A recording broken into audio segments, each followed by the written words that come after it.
দেখছো দুজনে কি ফাইটিং করতেছে, দুজনে কি ফাইটিং করতেছে। স্বামী স্ত্রীর ফাইটিং। স্ত্রী বাড়িয়ে দিতে চায়, স্বামী বাড়িয়ে দিতে দিব না। লাইলা, হ্যাঁ লাইলা আর প্রিন্স মামুন মতন। মানে লাইলা বাইরে ঘুরতে যাইব, আর হচ্ছে গা মামুন ঘুরতে যেতে দিব না। সামনে লাইলা, না পিছু সুবান নিচেরও লাইলা, আর এই যেখানে বসে রয়েছে প্রিন্স মামুন। দুজনে ফাইটিং চলতেছে, কঠিন ফাইটিং চলতেছে, কঠিন ফাইটিং চলতেছে। হ্যাঁ, স্বামী কয়ে তুই কোন খাটে নিচতে বাইরে রুমে যা, রুমে চল, রুমে সে রুমে আইব না, সে তার কথা শুনবো না, অবাধ্য স্বামী, অবাধ্য।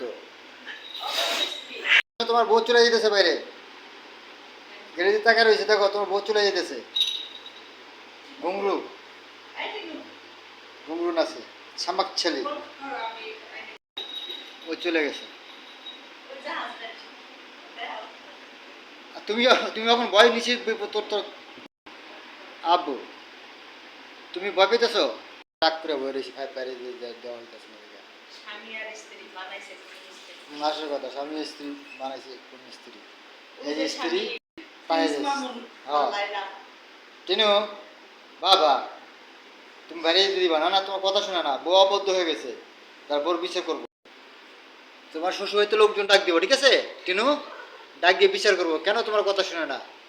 আমার বাড়িতে লোক ডাকবো, বিচার বসাবো, শালির বসাবো, তুমি কেন তোমার স্বামীর কথা শোনো না, কেন অভদ্র হয়ে গেছো? অপরাধী মেয়ে, তাকাও, তাকাইবো না, অন্যায়কারী মেয়ে, তাকাও। মারামারি করা স্বামী খুবই উস্তাদ, খুবই উস্তাদ। স্বামী বোর সাথে মারামারি করে অস্থির হয়ে গেছে, হরান হয়ে গেছে, স্কুল চুলকাইতেছে, বোর সাথে পারে না মারামারি করে।